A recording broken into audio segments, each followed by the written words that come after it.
Welcome to Dr. TSPR show. This is Dr. Tangella Shivaprasad Reddy alias Dr. TSPR. Namaste, Adab, hello, and a big and warm welcome to the special show as desired by the Indian public and also NRIs. They wanted me to do series of live shows on cryptocurrencies with wonderful guests.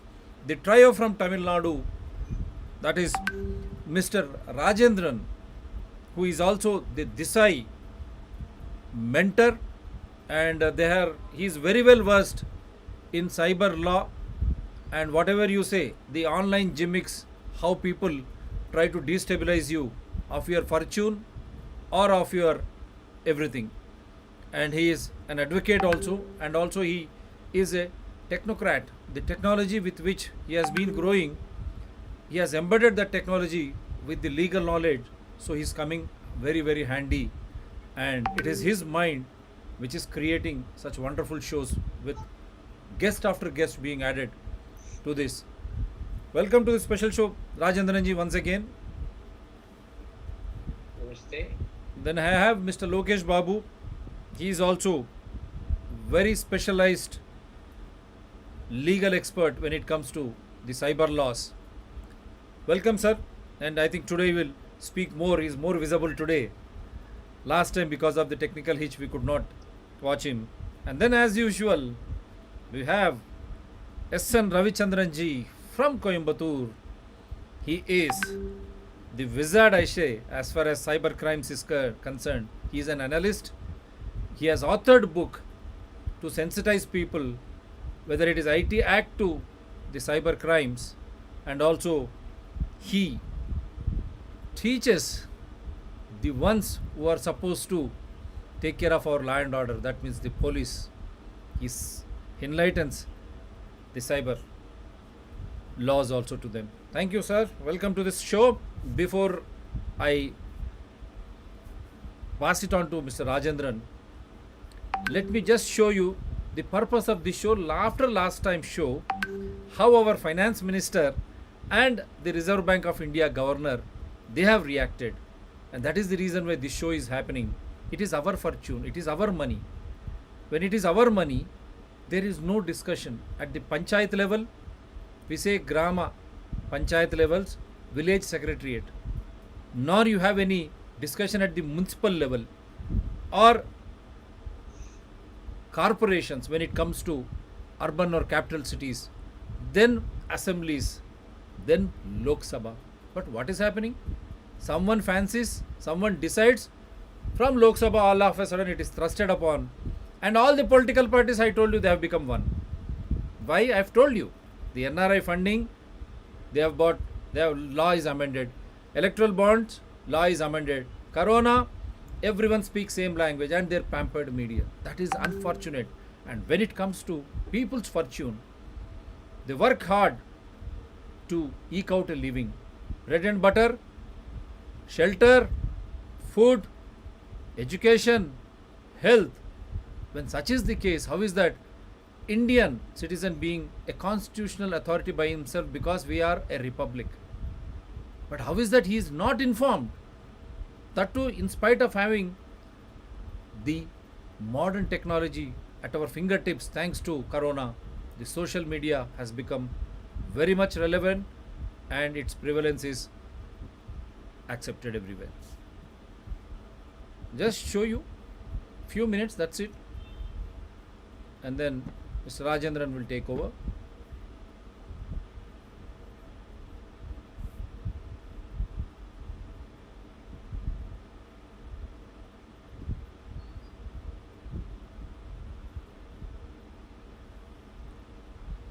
Before I show you what governor has said,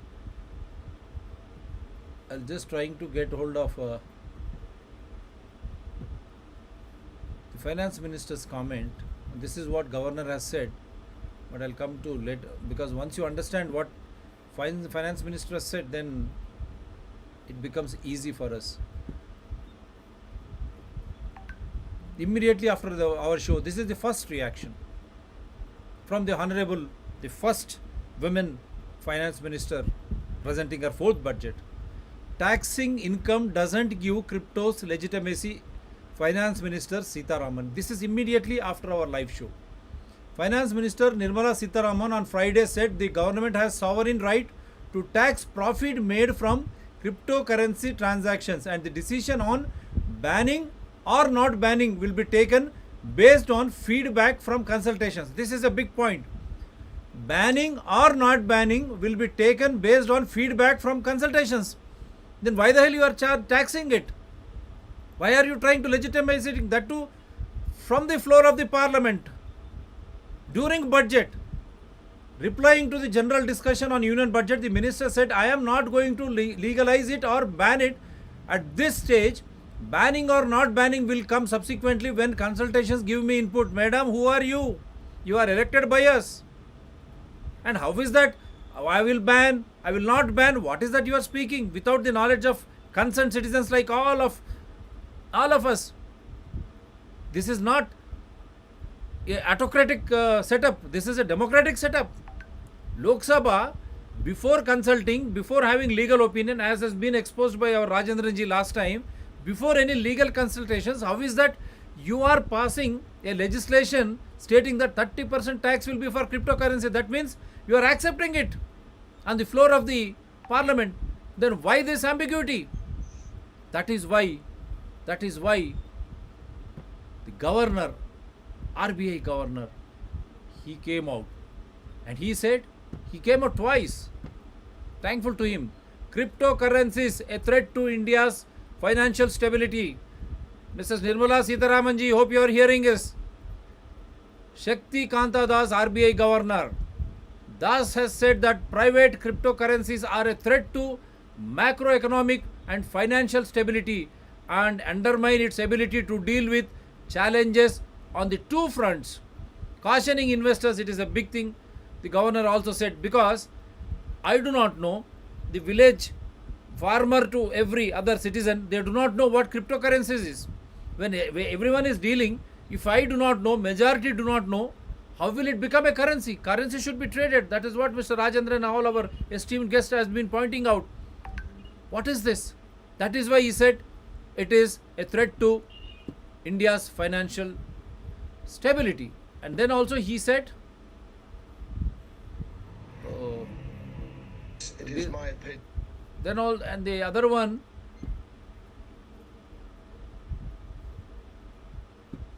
this is what he said. Warning Indians against cryptocurrencies. RBI chief says tulips have more value. Reserve Bank of India Governor Chief delivered a stark warning against investing in cryptocurrencies, saying they lacked the underlying value of even a tulip, in a reference to a speculative bubble that gripped the Netherlands in the 17th century. So he is quoting the Netherlands experience of a tulip like a bubble which we witnessed in 17th century. So cryptocurrency is something like that. Hope Nirmala Sitharaman ji and entire parliamentarians, you are hearing. This is from an RBI governor. When such is the case, how is that you are trying to create confusion, and in whose interest you are bringing out cryptocurrency and digital currency? That is my fundamental question to you. What happened after demonetization, November 8, 2016? Why there were no income tax reforms followed by electoral reforms? Is it not the corruption which is the main scourge of the society? To root out corruption, there should have been transparency and administration. But what happened? You stopped at demonetization because you caught hold of all the political parties, every sundry, and you caught hold of them, and after that the reforms stopped there. Instead of allowing reforms to go to every citizen through income tax reforms and through electoral reforms, you stopped at demonetization, so that you got hold of all the political parties, and those funding these political parties are all those business magnates into your clutches. Then this has become a dictatorship. And to help these type of dictators, banks were merged, and the black money which was being stashed away to Swiss banks, now it is being allowed in the form of cryptocurrency. Is it not true? That is why I like to pay the banking system. I think this I will play in the last. Let me straight away go to my guests without wasting much time. Rajendran ji, please.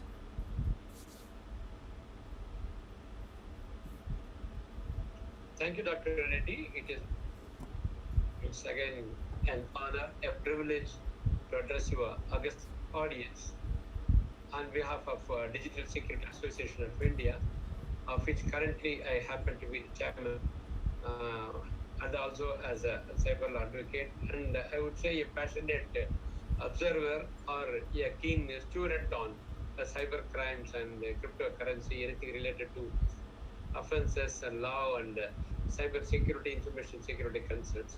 But particularly whatever that impacts the economy, which impact the country as a whole, I have generally been quite passionate in just reading it and trying to understand.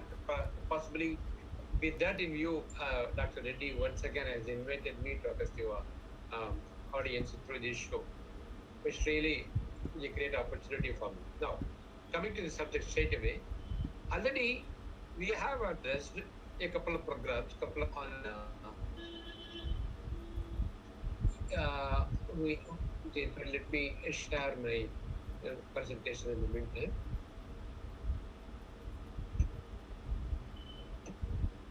Okay, so in fact already we have done programs on cyber security, particularly on cryptocurrencies, its impact.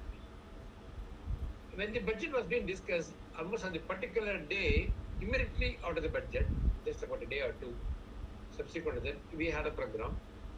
And like us, there were many in the country who also spoke about the finance minister's statement that her taxing the profits emanating from cryptocurrency does not legalize, to use her words.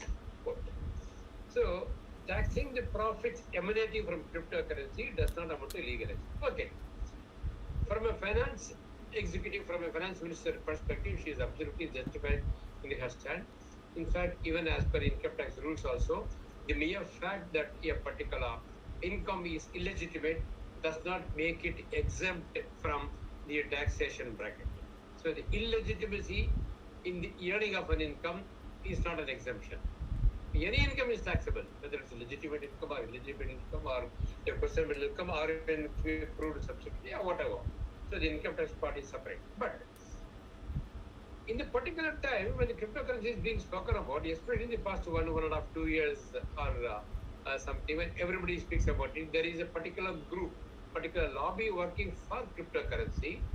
They are very particular that cryptocurrency should not be banned because they have, if people know, and even media reports also state that a particular group, a particular kind of people in the country have invested so much there, and they'll be losing not thousands, not lakhs, not crores, but millions of crores.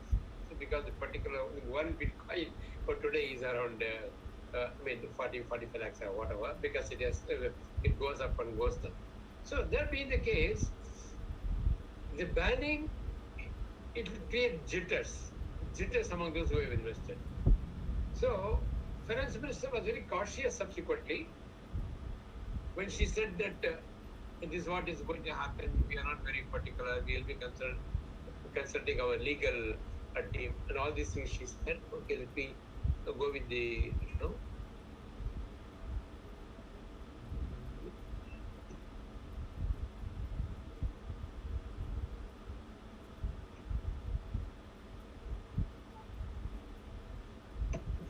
Do you have a copy of my presentation? No, sir. You can just click the sidebar. You click if it is not going through that side. It is visible. Yeah, it's visible. It is visible. Okay. Visible, okay, sir. Good. So, the cryptocurrency has a very interesting history in India. In fact, our last show, I was telling you about the cryptography, the history of cryptography itself. Cryptography itself has got a very good history in India because Ramayana, Mahabharata days and Kautilya's Arthashastra, everybody has spoken about crypto, how the data gets encrypted, how the data should be encrypted by the public carrier text. All those things I don't want to repeat now. But this particular aspect coming to the present day straight away, there was a ministerial committee sometime in sometime in November 2018, they set for about 2 3 cities. On the 20th February 2019, the ministerial committee consists of secretaries from 2-3 ministries. They submitted a report in which they clearly recommended that cryptocurrency should be banned. Only two issues were taken up. One was the technology on which the cryptocurrency sits, namely the blockchain technology. Now, blockchain technology has to be viewed more from a software and technology angle and not from a cybercrime angle. Perhaps there is a much more security threat in that particular technology itself, about which I don't want to go deeper into right now. The technology per se, blockchain technology itself, is not quite rugged. It has not been proved. It is also prone to be attacked, prone to be hacked. And when it is hacked, the trace it leaves is quite less, unlike the proven SAP or core banking technology or the internet or any other technology. This technology has also to mature, come itself of age and have to prove itself. But anyway, as a technology, people say it's good. So the Inter-Ministerial Committee also suggested that blockchain technology can be used, its usage can be explored. However, cryptocurrency has to be banned. There is no doubt about it. Based on this, the Reserve Bank of India issued a circular. RBI issued a circular stating, advising banks, in fact, I would say cautioning the banks not to deal with cryptocurrencies. Before that time also, RBI never said openly that you can deal with cryptocurrencies. RBI, for once, has been quite consistent. It has never spoken in favor of cryptocurrencies. To remove the ambiguity, it stated very clearly on April 6, 2018, by a circular, advising banks not to deal with cryptocurrencies, cautioning the banks. Because banks and financial exchanges, financial institutions come under the purview of the regulatory aspect of RBI mechanism, regulatory mechanism of RBI. So RBI is absolutely empowered to speak on these lines. RBI spoke about it. But this was taken up at the apex level, not going to the normal district court or the high court. The powerful lobby which wanted the cryptocurrency to be in vogue, which did not want it to be banned, they took it up straight away with Supreme Court. And Supreme Court, in all its wisdom, took up on the issue. It went a very threadbare. It gave something like a film story kind of a judgment in which it started like the hero, climax, use and all that. Ultimately, it said the verdict and the end. The circular by RBI is a disproportionate measure taken by RBI. So Supreme Court was of the view that RBI has resorted to a disproportionate measure in banning the cryptocurrency. RBI could have as well said that only we are empowered to issue the currency as per the RBI Act, and anything issued by anybody else or anything which is not monitored by us should not be called a currency. This should have been a straightaway clear stand of the RBI. RBI would have taken this stand in its affidavit. I don't have a privy. I didn't have the access to whatever the RBI had submitted to the Supreme Court. But however, Supreme Court took the view that it's a disproportionate measure. RBI did not have the power to ban it in its capacity as the regulatory body of the financial institutions in India.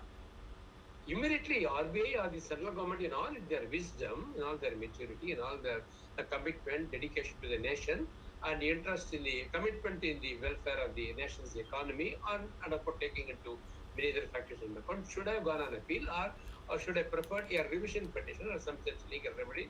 They did not do it. So this was taken by the cryptocurrency lobbies as a green signal for cryptocurrency. Then this was going on for about 1.5 2 years. Now this budget, it threw, I would say, an interesting bombshell. Finance Minister said that the cryptocurrency income emanating from cryptocurrency is to be taxed at 30%. So immediately everybody, particularly the English media and the elite educationist and the elite media, the economic newspapers and economic media, they said that the fact that FME is going to tax the income emanating from cryptocurrency It's an indirect recognition for or indirect approval for the income, that is recognition for the cryptocurrency transaction itself. So after about a week, FM clarified in the parliament stating that it's a sovereign right to tax the income, to tax the profit emanating from it, and we will come subsequently after the consultation on the question of banning or not banning it. Of course, FM was very clear in the statement.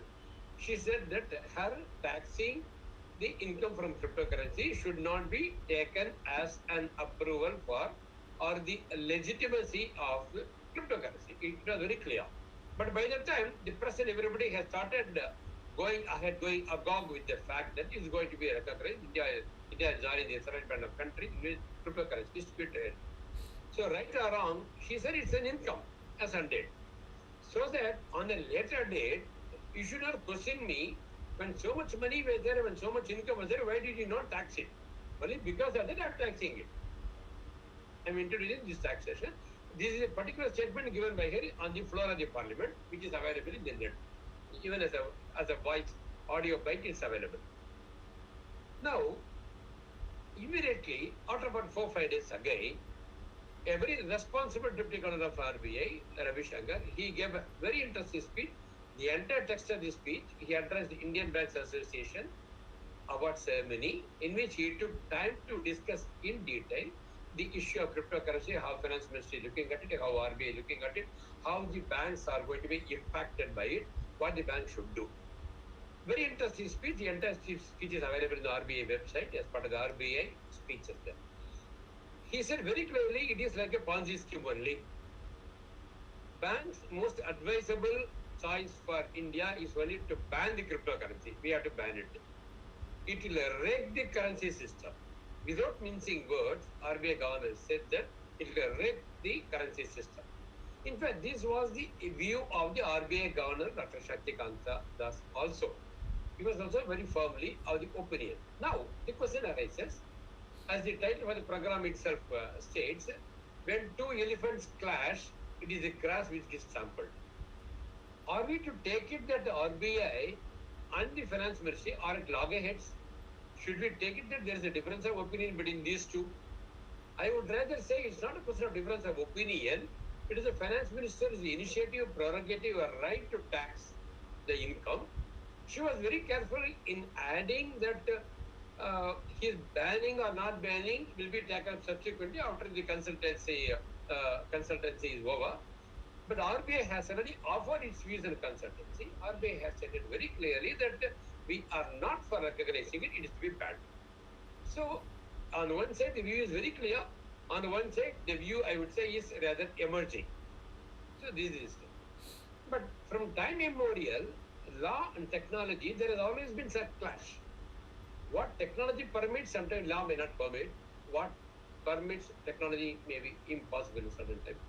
These are all these are words. Cryptography, a denial of service attack, pure technology, but lawsuits is bad. And again, scavenging is pure technology. Taking out the data from a formatted disk or a formatted pen drive. So these are technology. Some technology, some software permits you to take out the data. Suppose you give you a pen drive or hard disk to your service to your roadside mechanic. Under the guise of giving a service, he takes out the data and starts blackmailing you. From the moment he is blackmailing, that's illegal. When he takes out the data, that is illegal. That is legal. Similarly, like hacking also, if I open a universal key and try to open all the car with that key, then that's a part of my capability, my technology. But if I do it to steal a car which is legitimately bought, which is not mine, and then sell it, then that becomes illegal. Like technology permits so many things, not permits, I would say technology gives you the capability to do so many things, which law may not. Like salami technique, steganography, cyber squatting also, like every one of these. So in the days to come, we have to think how the nation looks at it, how the things are emerging. On one hand, the government is faced with the question of motivating, if not motivating, at least not demotivating those people who want to invest. So that foreign investments do keep coming to India. So that investments boosting economy, that is on one side. Then government also has to fight the black money. So these are two things government has to properly balance. As the RBI Deputy Governor himself said very clearly, the 13% of all the bitcoins in the entire world is being invested, traded by just 100 individuals, not 100 groups, not 100 nations, 100 individuals, 100 persons. Even in India, they would say about 45 to 50% of the total amount of bitcoins is being handled by about 50 to 60 individuals in India.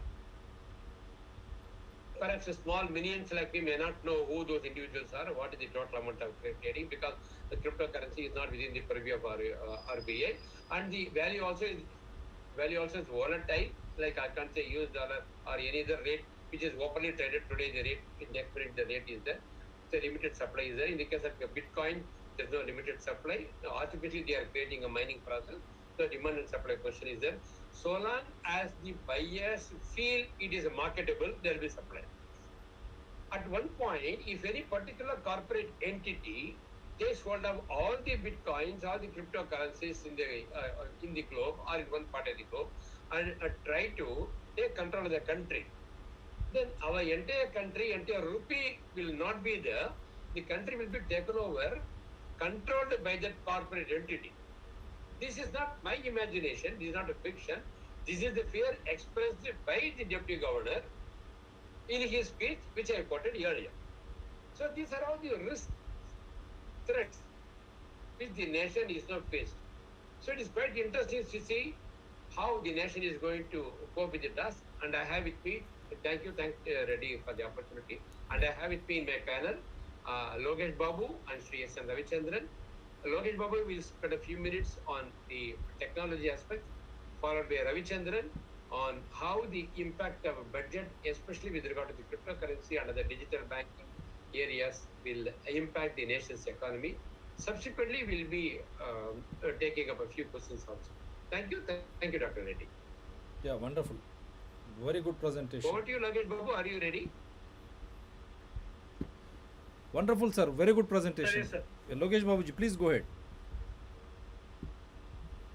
Yes, sir. As well known in budget, the latest budget which says Honorable Finance Minister Nirmala Sitharaman said that introduction will give a big boost to digital economy. That is the highlight of this program mainly. In the budget of 2022, Finance Minister says that in a very formal way, that is, has announced a much anticipated introduction of Reserve Bank that regulated digital currency, termed central bank digital currency. The need of central bank digital currency is clearly implemented by our Finance Minister, which says the Reserve Bank of India will introduce a cryptocurrency, a digital currency, and will be regulated by CBDC, that is Central Bank of Digital Currency. This will boost the economy, digital economy. This is what the budget or the Sitharam Madam says. My point of as a technical person is that my people does not know what is cryptocurrency, but due to interest of the money, I put less money, I get more money. Because of that simple concept, people are engaging themselves in depositing more and more money in the digital currency, that is cryptocurrency. We should understand one thing very clearly in the concept of cryptocurrency. All currencies are not cryptocurrencies. See, for example, taking Bitcoin as cryptocurrency. That is one of the currencies which holds high value of money, nearly 28 lakh rupees and odd per one single cryptocurrency. But the other cryptocurrencies which are very near to that, for example, a Monero. Monero is a currency which is less value, that is something around 11,000 something. But that is not the same condition as the Bitcoin, technically speaking. Bitcoin can be monitored, which means the transaction can be checked with the reverse process. The blockchains can be analyzed or checked. What all the transaction can be checked, can be verified. Whereas cryptocurrencies like Moneros, we cannot do anything. You cannot even say who has transacted, what is the money transacted, how they have transacted. This lies more with the compatibility for criminals for doing criminal activities. So while entering in that angle, cryptocurrencies is a real threat for the Indian economy because we don't know what exactly the cryptocurrencies the RBI is going to create.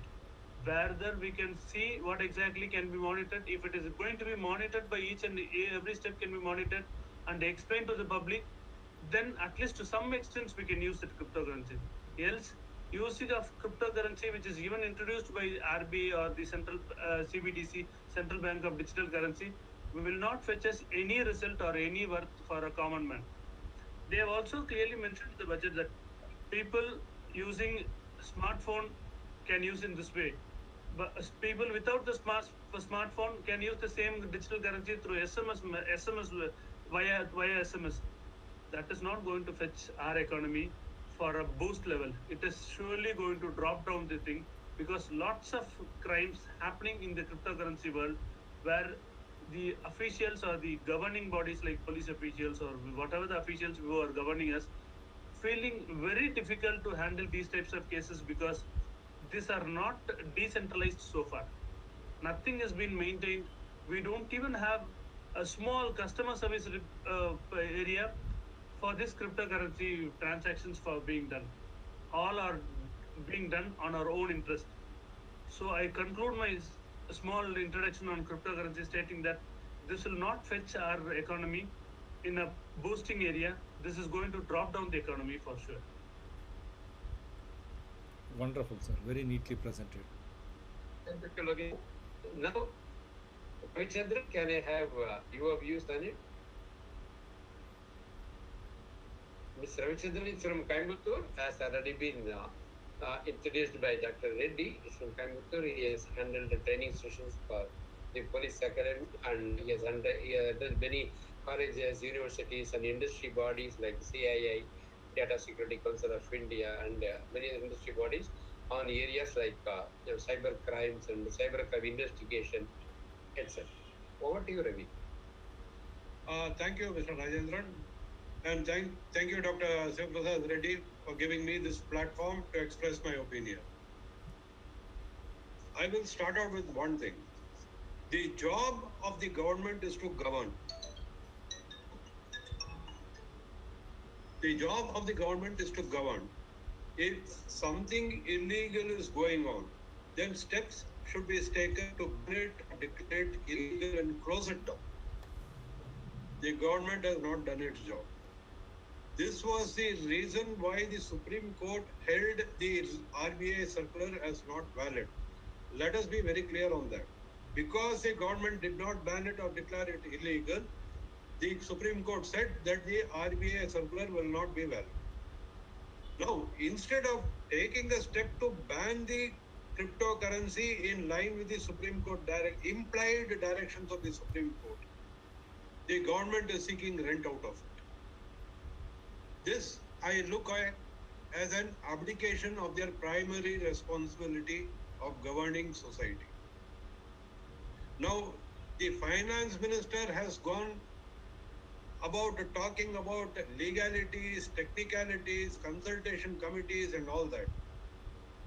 All this is, to use Dr. Shashi Tharoor's word, it is discombobulating.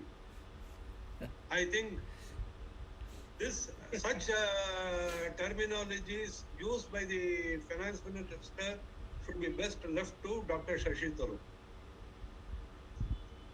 Now, it is an open secret that the Reserve Bank of India and the Finance Ministry are not on the same page for several issues over the last few years. Even during the tenure of Mr. Arun Jaitley, there were differences of opinion and one Reserve Bank governor had to leave in the middle of his tenure. It cannot be hidden. No, it is disconcerting to find that the Reserve Bank governor and the Deputy Reserve Bank governor dismiss the digital assets that the finance minister is proposing to tax as a Ponzi scheme and implying that it should be banned. RBI has also mentioned that crypto tokens, I am deliberately not using the word currency because it gives a wrong information, wrong guidelines. In fact, this is what went on in my mind when when Mr. Rajendran was talking about the Supreme Court judgment. It is probably because Reserve Bank of India said that this is a currency not used by us. They should have used the word token. They should not have used the word currency itself. Now, RBI has confirmed that crypto tokens are used to launder black money and finance anti-national activities. Now, why didn't the government just go ahead and ban? Did the RBI governor make this statement just to highlight the use of the crypto token or obliquely point out that the revenue from an illegal activity is not proper to the government? This is a contradiction. The Reserve Bank of India says one thing, the Finance Ministry says another thing. Now, under whose guidelines are we to go under? Currency is, RBI is a headache, not the government's headache. Now, if you go through the circulars which have been posted on the RBI website, a lot of discussion has been going on over cryptocurrency, and RBI clearly says that no decision has been taken since there are no regulations to govern the issue of digital currency. Then why should the finance minister jump the gun and declare that digital currency should be issued by the RBI? Now, one reason that I can think that the finance minister is in a hurry is probably because the Chinese decision to go digital. Actually, here one must be mindful of the fact that the Chinese decision was taken in 1999. If somebody has read that book on warfare, it was published in, I think, 1999. I forgot the name of the actual name of the book.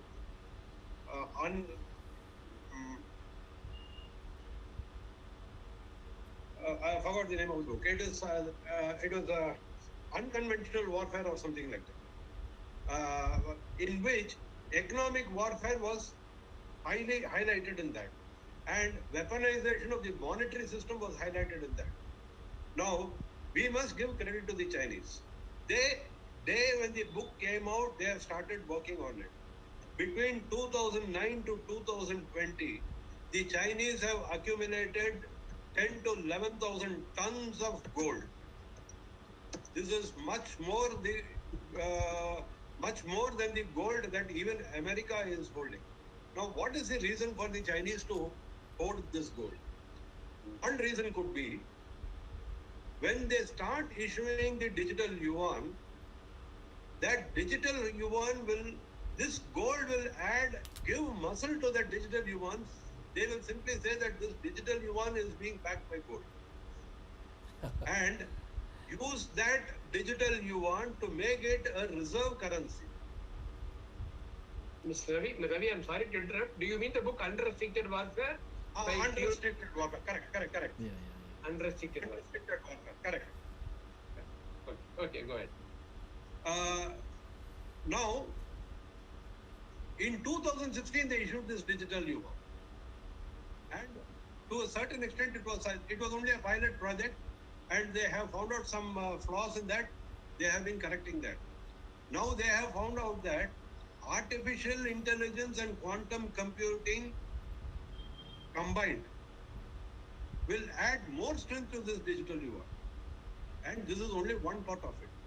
The second part of it is they have got vast reserves of foreign exchange now.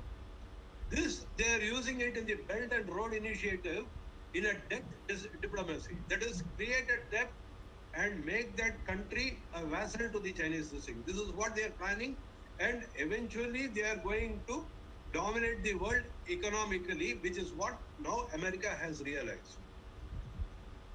It is very late, but I would say better late than never. Now, is this the reason why our finance minister is also jumping onto the bandwagon of digital currency? I don't know. But my question is, Did we do our homework before launching this initiative? To the extent that the Chinese have done. And do we have the resources to back our digital rupee once it becomes our rupee once it becomes digital? Yes, the Reserve Bank of India is very much concerned about this angle, about the stability of the currency.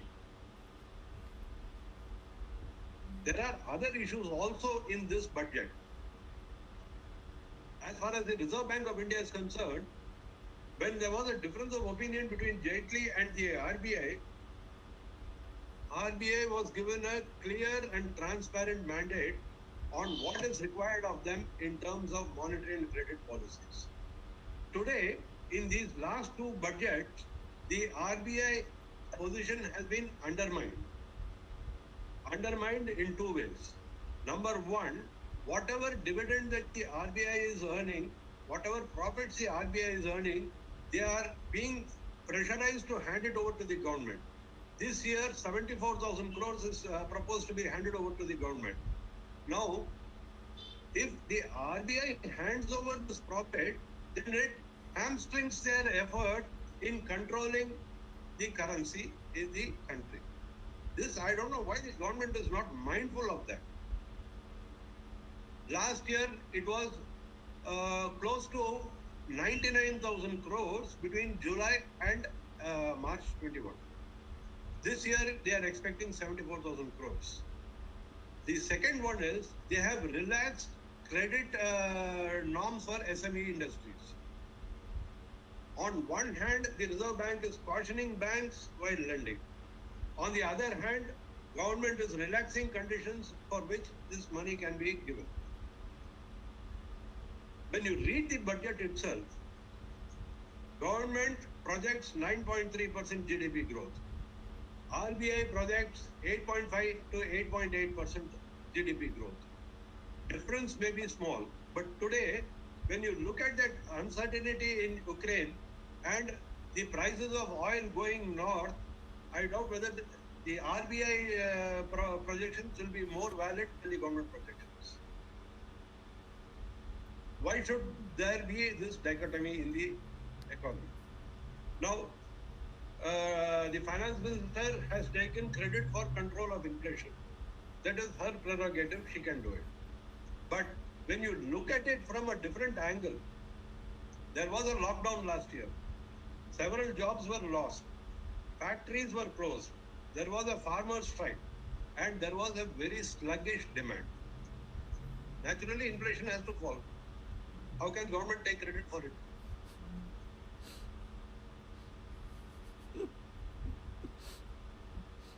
Now, the finance minister has made some projections for 25 years. And unfortunately, there is no data to back on which these projections are made. Just to give you a small example, this I had highlighted even in 2020. The government did not have an idea about how many migrant laborers were there in this country. What was the Labour Ministry doing? Under the Migration of Labours Act, every state had to keep a register of how many migrant laborers are there in the country. It was not done. For example, in my state of Tamil Nadu, the government records showed 52,000 people as migrant laborers. In Coimbatore and Tirupur alone, there were close to about 1 lakh people.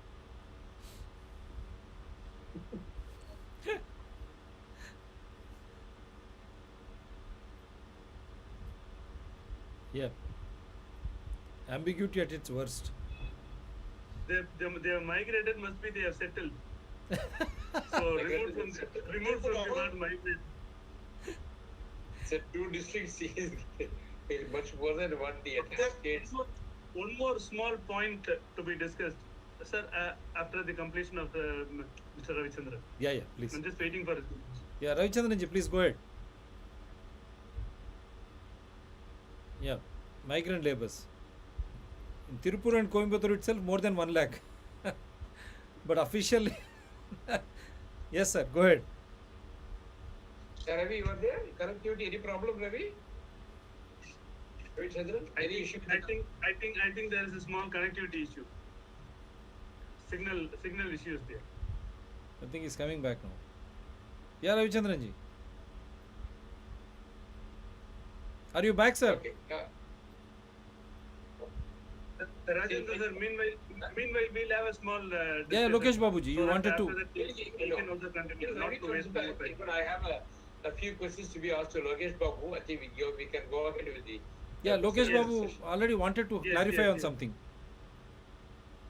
No, let him finish the question, but I'll just add the point in between the question also, no problem. Yes, sir, Yes, please. sir. Rajendran ji. Rajendra sir, waiting for your question. Okay, very good, very nice, very nice. And Logesh Babu. Now, in fact, when he was talking, when he was addressing the first 10 minutes of the program, I was just wondering about the grievance redress mechanism in the case of cryptocurrencies and all that.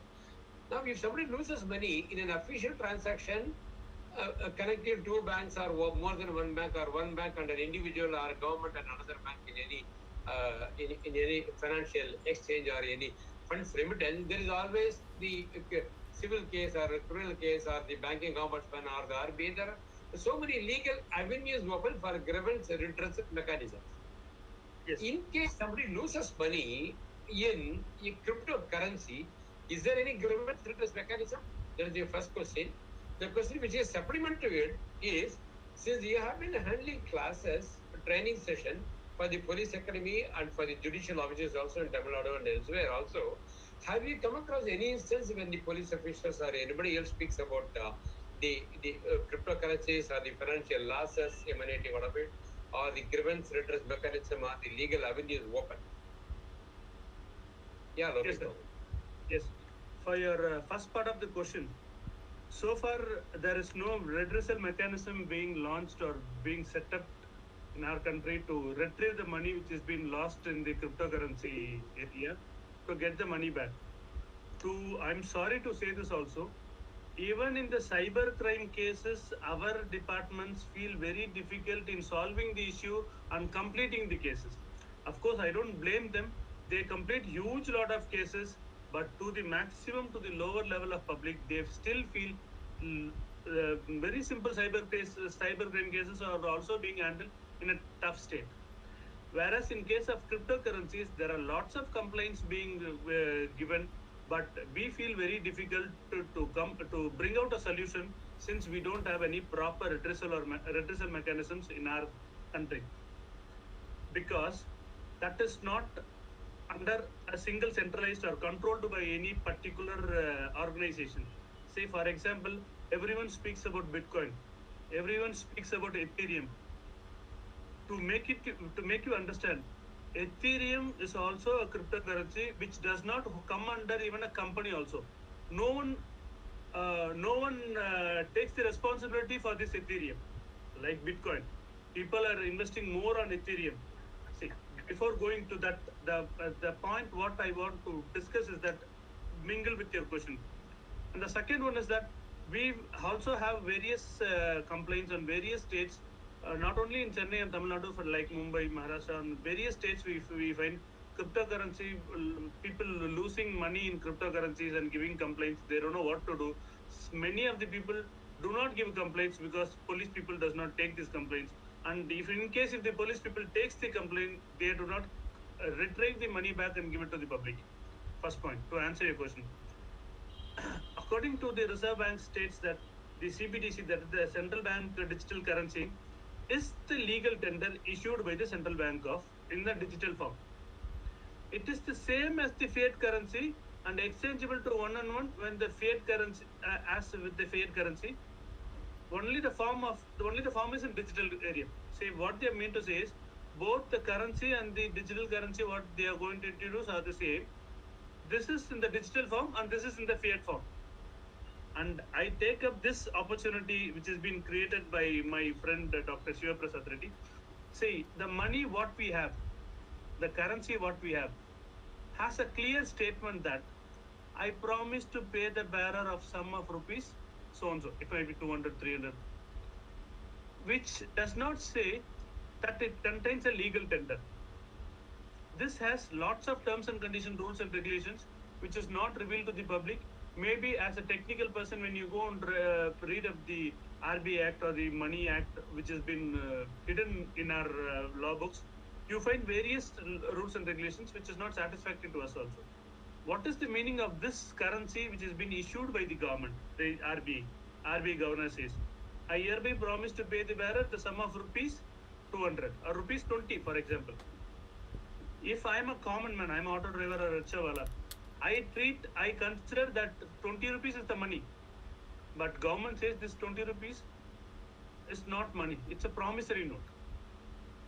I don't find this condition, this promissory condition anywhere in the world. One or two countries are there. I'm not going to mention it here. But general, the grown countries, I don't find this. They give it as a very clear statement stating that it's a legal tender. But whereas in this area, in this budget, they said the Reserve Bank, that is CBDC, is the legal tender issued. But this is not the legal tender itself. If it is a legal tender, it should not satisfy the word of promissory note. So the money what we have is only a promissory note. Tomorrow, if the government says from today onwards that this money is not going to be valid, only this is going to be valid, we are all going to transfer from this money to this money. Is that the same condition is going to be given even for the digital money which is going introduced by the RBI? If that is so, it is also equal to fiat currency. If that is not, only then it is a cryptocurrency. See, the basic difference between cryptocurrency and the digital currency, people should understand, at least the technical person should understand, at least the person who releases the that is a point I forgot to mention. Yes, sir. Is there We could not hear that. We could not hear that, Logesh Babuji. What is the difference? See, the difference is in fiat currency, it has a terms and conditions stating that it is a legal tender where I can exchange it for the currency. In cryptocurrencies, there is no terms and conditions written. There is no terminologies. There is no terms and conditions. You don't have any conditions written. It is not a legal tender, first of all. It is not a legal tender. Consider this cryptocurrency as a legal tender. Yeah, they do not have a legal tender. Whereas our money, which is being released by the RBI under the RBI Act, is the legal tender. Even though it satisfies. No, just a minute, sir. Even though it satisfies the terms and conditions of a promissory note, we consider that as a legal tender. We cannot consider a cryptocurrency as a legal tender. Wonderful. But then how is that now they are making a statement on the floor of the parliament during budget session without taking the Indians into confidence? How do you look at this, sir? That is always a $1 million question. Any rule which has been taken in the parliament is not discussed with the lower level people or as a public. There should be some mechanism where we can also express our views. Only after collecting the views they should discuss on the parliament. But that has not happened in this area. There is no mandate. In fact, I would like to differ from you on this particular point. See, finance minister in her prerogative as the person responsible for the budget, she has got every right to say what is to be taxed, what need not be taxed, what is the taxation regime in India. She is aided, assisted, helped by her team of IAS officials, finance experts, represented with her. And you can't expect every rule, every act. No, Rajendran, here, I'm sorry, I beg to differ with you because we are a people participatory constitutional democracy. Who is finance minister? She is our servant. She is public servant. They are funded. They have to run the, no, sir. They have to run the administration by the taxes paid by us in a transparent and accountable way. And we have the system right from Panchayat to Parliament, Lok Sabha, wherein the needs and the grievances of the people have to be discussed and attended to as people desire. It is not an autocratic setup wherein finance minister being the finance minister. I also support this particular point to Dr. Shiva Prasad Reddy only because all laws are for the public. As it's a democratic country, for the people, of the people, and by the people. When for the people and of the people does not do anything, what happens to by the people at last? By the people should be the first one, right? For it is for us, and our basic necessities should be considered first, and they should be taken from the lower level to the higher level, not from the higher level to the lower level. If it is being said from tomorrow onwards that this is going to happen, that people who draft the laws or enact the laws does not know whether that will suit the common man. The last end, the citizen of the nation should also be satisfactorily accepted by that law. Only then it is a proper law. I go with the hands of Mr. Shiva Prasad Reddy on this particular point. Not only this, see, my concern is we are discussing it in a transparent and accountable way. But my understanding of all these things is all of a sudden overnight you come and you declare that this currency is going to be so and so. Demonetization comes in. Without taking people into consideration and without making them to understand, overnight you make such a big decision to ban. And you say these are not going to be valid from now onwards. But did you take people, because as a layman even till today your voice is not audible, Logesh Babuji, in between your voice is getting distorted. Can you just check it? Still audio has gone, Logesh Babuji.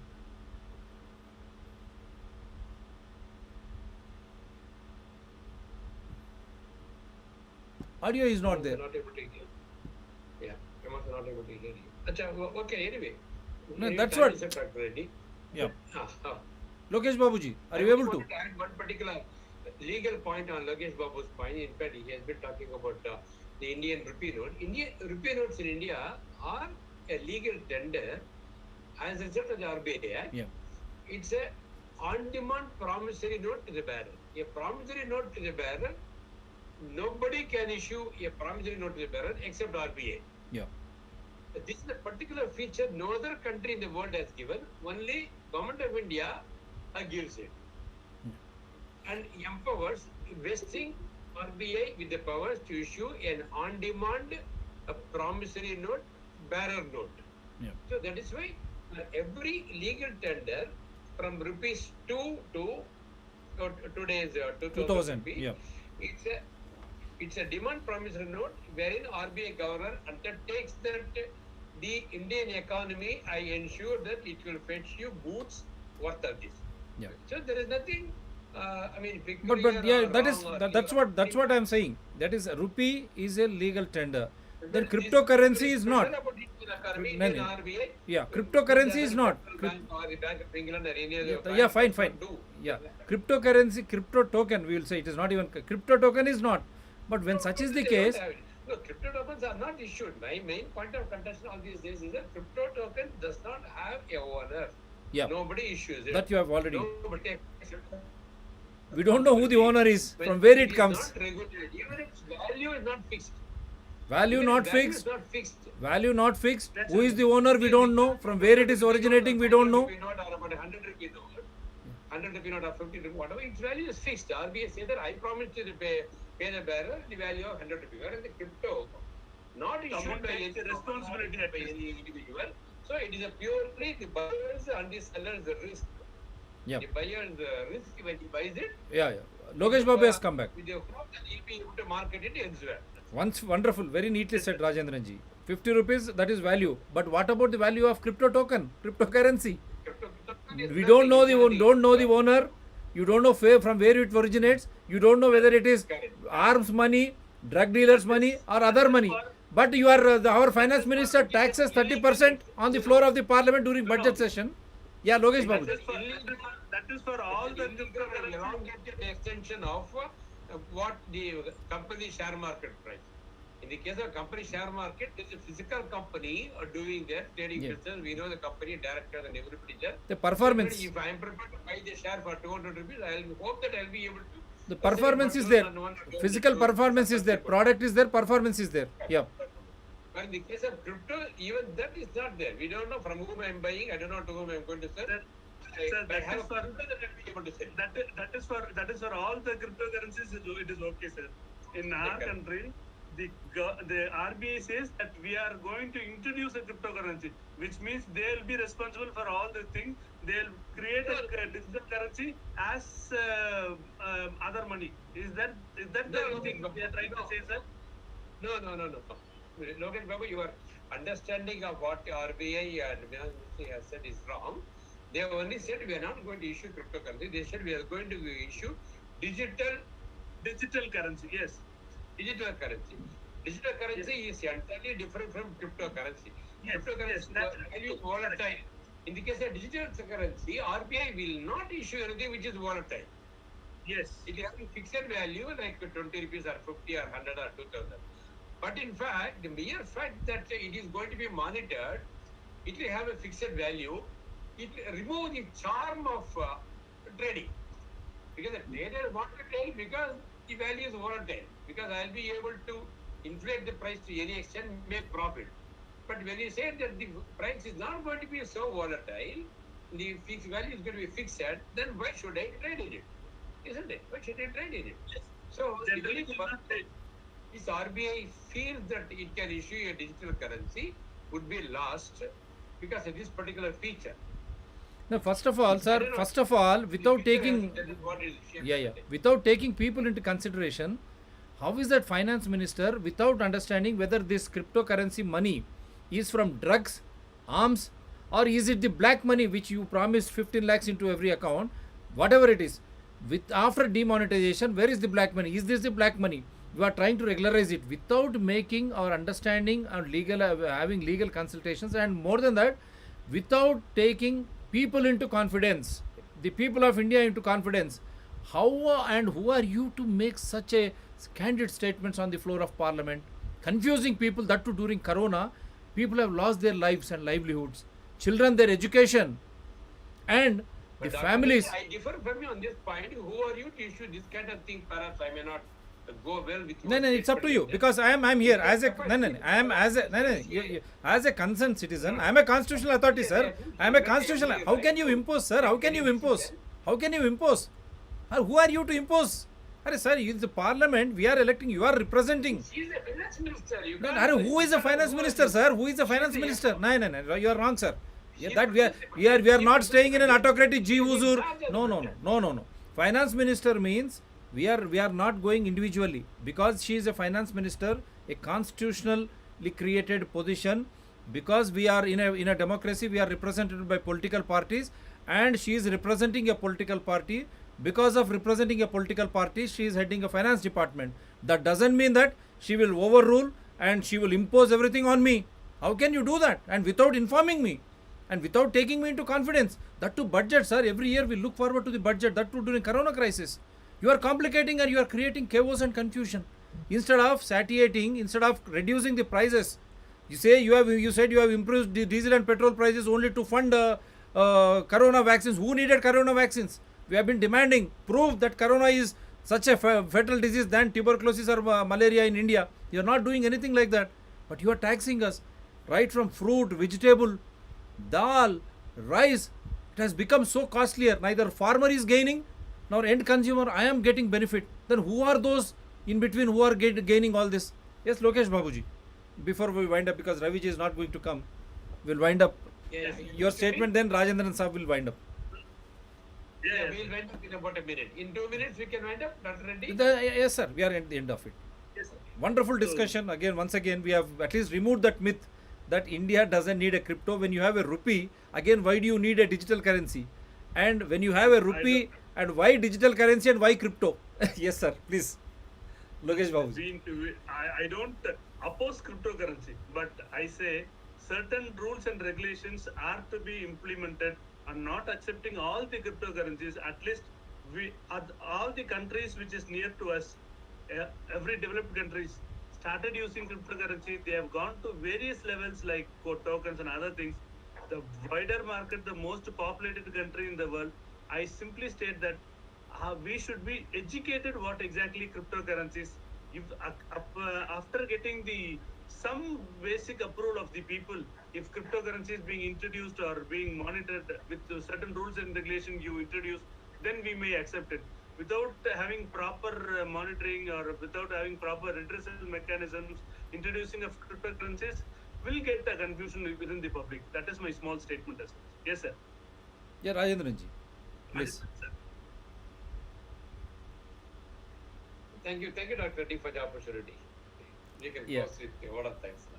Yeah, because see, article. I also thank Dr. Reddy for giving this opportunity. But because we initially could not hear from Ravichandran-ji. That's I take it to another opportunity also from the issues of Mr. Our friend who has left the big mustache people. I also thank on behalf of him also. Ravichandran-ji, yeah, it was in the good point. Then he was trying to make because he was just trying to cut through the government ambiguity. That is when we lost him, and this is the scourge of the technical aspects. Coimbatore is not able to connect.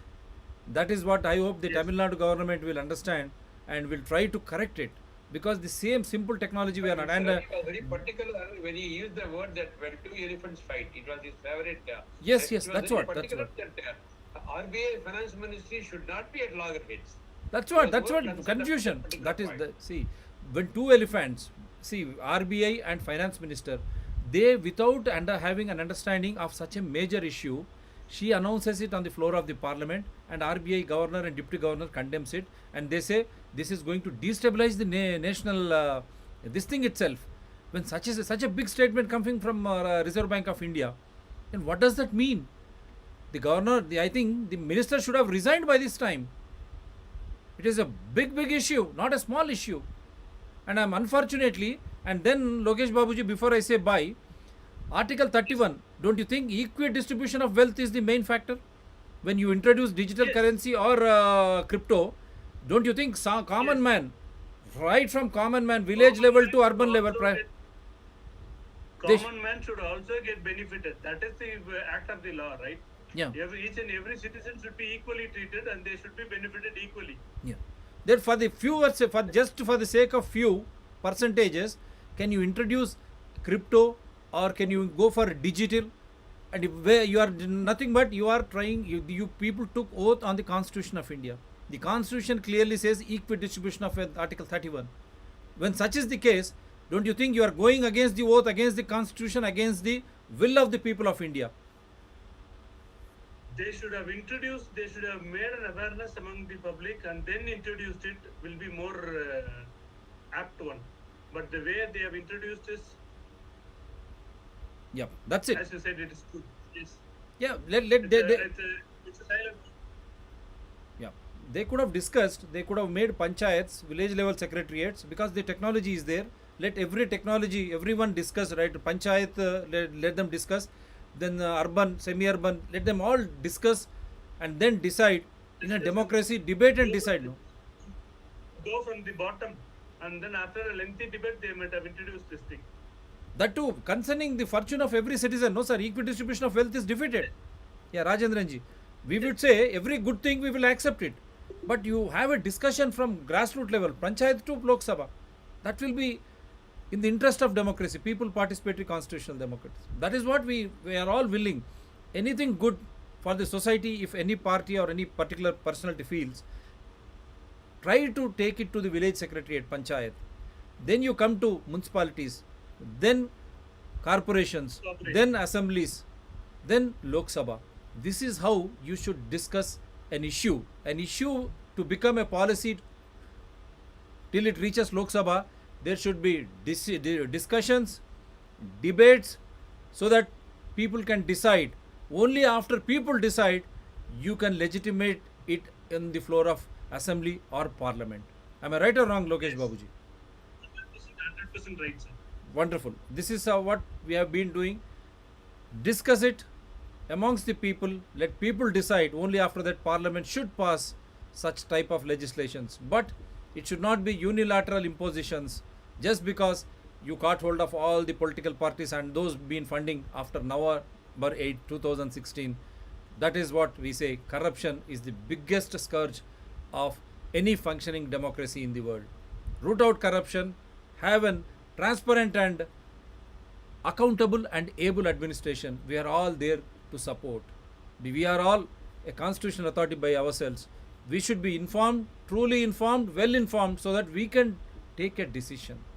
That is when the governments or the incumbent parties in governance should go for legislation. Otherwise, it will create chaos, as has been happening within RBI and finance minister. When two elephants, they fight, the grass is trampled. That means the common man of the country is the one who is very badly affected. At least now, I hope they will have a semblance of this thing and come to the rescue of common man. Otherwise, we have seen what is happening in other countries when financial utter chaos prevails. I only hope Indian democracy will not end up that way. Thank you, sir. Thank you once again, Rajendran ji. Wonderful, wonderful presentations. Thank you, Logesh Babu Thank ji. you, Dr. for the wonderful opportunity. Enjoy. We will retelecast. People who are asking, we will retelecast this on Citizens Dr. TSPR channel. Definitely, we will keep you informed. And after taking the consent of Rajendran ji, which is the date and time, we will definitely inform you with a flyer and everything. Don't worry, we have all the recordings. And we are not here to personally take any questions against anyone, sir. Kindly don't misunderstand us. Because we are representing a people participatory constitutional democracy, we don't have anything. That's what when people were trying to ask, they said personally we have nothing against. We are proud. Sharing forum only. Yeah, we are proud. No, we are proud that we have a women finance minister. 4th year she is presenting a budget. We are very proud of it. Yes. As an Indian, I am really proud of it. Actually, I am really very very proud of her. God bless her. That's it. Take care, sir. Bye. Thank you. Thank you, sir. Bye. Right, sir.